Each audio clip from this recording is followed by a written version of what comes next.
Hello friends, நீங்கள் பார்த்துங்க Zion cooking Tamil. இப்போ நம்ம என்ன பார்க்க போகிறோம்னாக்கா, இப்போ வந்து பீஃப் குடல் குழம்பு செய்ய போகிறோம். அதுக்காக நம்ம குடல் வாங்கி சுத்தம் பண்ணி நல்லா குக்கரில் போட்டு ஒரு 10 விசில் விட்டு வேக வச்சு வச்சுருக்கோம். வாங்க பார்க்கலாம்.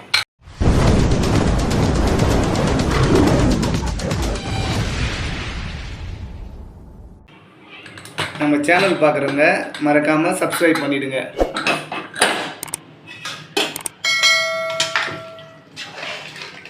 ஒரு 10 விசில் விட்டாச்சு.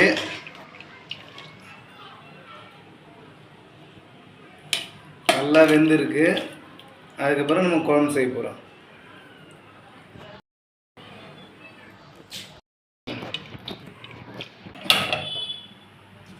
அது கடாயை வச்சுக்கலாம்.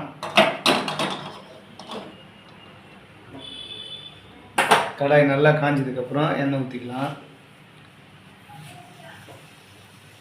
நல்லா இப்போ கடாயை காஞ்சிச்சு, நல்லா எண்ணெய் ஊற்றிக்கலாம்.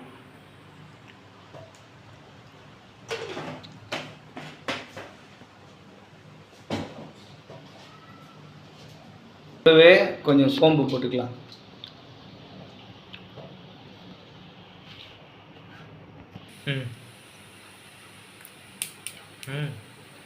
இப்போ 3 வெங்காயம் 4 தக்காளி பொடியாக கட் பண்ணியிருக்கோம். இப்போ வெங்காயம் சேர்த்துக்கலாம்.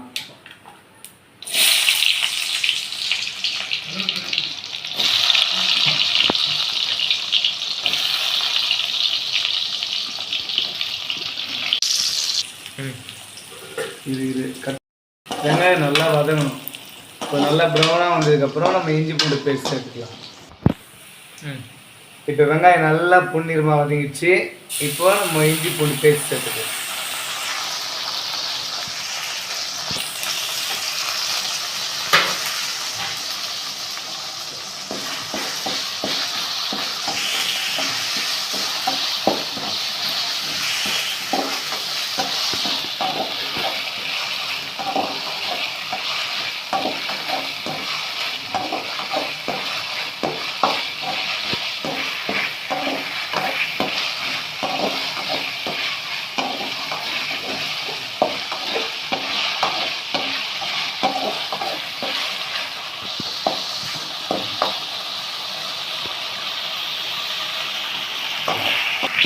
இஞ்சி பூண்டு நல்லா வதங்கிடுச்சு.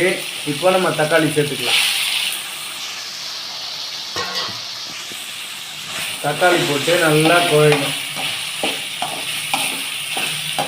ஏன்னா நம்ம குடல் அது வந்து நல்லா குக்கரில் வேக வச்சுட்டோம். அதனால் இப்போ தக்காளி குழஞ்சதுக்கப்புறம் நம்ம குடலை சேர்த்துக்க போகிறோம்.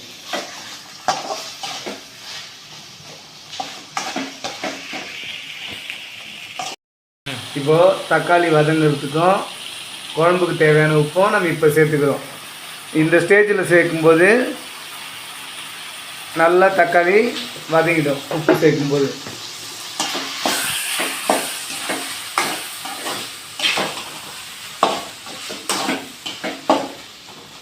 தக்காளி நல்லா வதங்கணும். எவ்வளோ குழஞ்சி வருதோ அவ்வளோ குழம்பு டேஸ்ட்டாக இருக்கும்.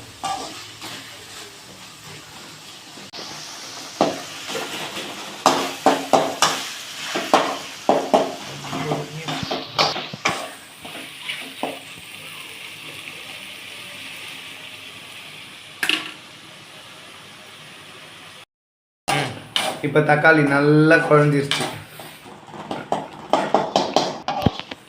தக்காளி நல்லா குழஞ்சிருச்சு. இப்போ இந்த டைமில் நம்ம வேக வச்சுருக்க பீஃப் குடலை சேர்த்துக்கலாம்.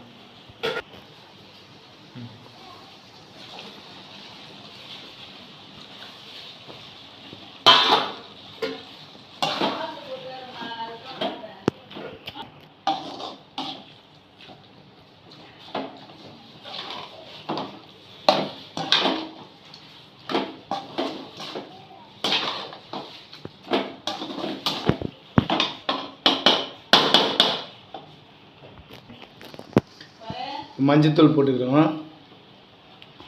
மஞ்சத்தூள் போட்டாச்சு. அடுத்து தேவையான அளவு குழம்பு மிளகாத்தூள்.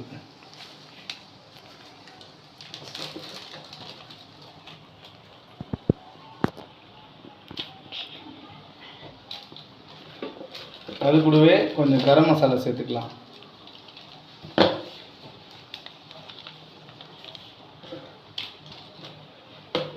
கொஞ்சம் மட்டன் மசாலா சேர்த்துக்கலாம்.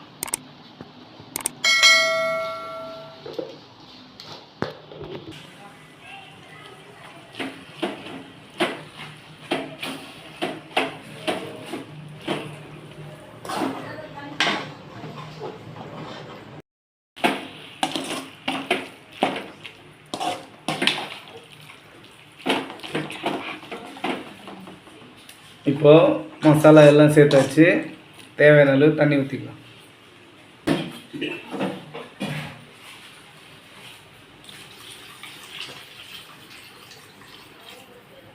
நான் 5 பேர் சாப்பிட்ற அளவுக்கு 1 லிட்டர் தண்ணி வைக்கிறேன்.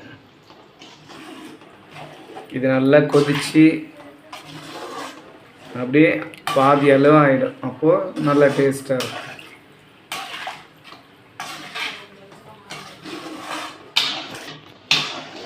இப்போது மூடி போட்டு நல்லா கொதிக்க விட்டுடலாம்.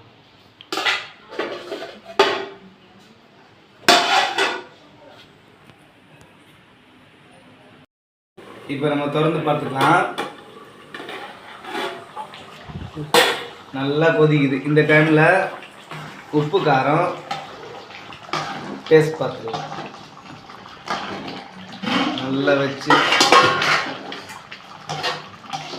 தண்ணி நல்லா சுண்டிச்சு. உப்பு காரம் பார்த்துக்கலாம். கரெக்டாக இருக்கும்.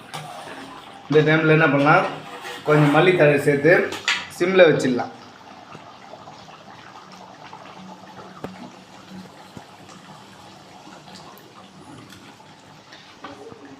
சிம்மில் வச்சு ஒரு 3 நிமிஷம் இல்லை 5 நிமிஷம் அப்படியே விடலாம்.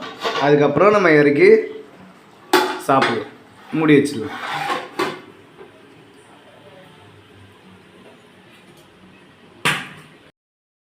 சிம்மில் வச்சு 5 நிமிஷம் ஆயிடுச்சு. இப்போ திறந்து பார்க்கலாம். வாவ், சூப்பராக வந்துருக்குது. பாருங்கள் எவ்வளோ திக்னஸாக இருக்குது. சாதத்து கூட வச்சு சாப்பிடும்போது அவ்வளோ அருமையாக இருக்கும். ஓகே, சுவையான பீப் குடல் குழம்பு ரெடி ஆயிடுச்சு. வாங்க சாப்பிட்லாம். குடல் குழம்பு செஞ்சு முடிச்சிட்டோம். அதுலேருந்து கொஞ்சம் எடுத்து மசாலாலாம் போட்டு நம்ம வடை செய்கிறோம். ஃபஸ்ட் டைம் நாங்கள் ட்ரை பண்ணி பார்க்குறோம். நல்லா இருக்குது டேஸ்ட்டு. நீங்களும் இதே மாதிரி ட்ரை பண்ணி பாருங்கள். ரொம்பவும் சுவையாக இருக்குது. அருமையாக வந்திருக்குது.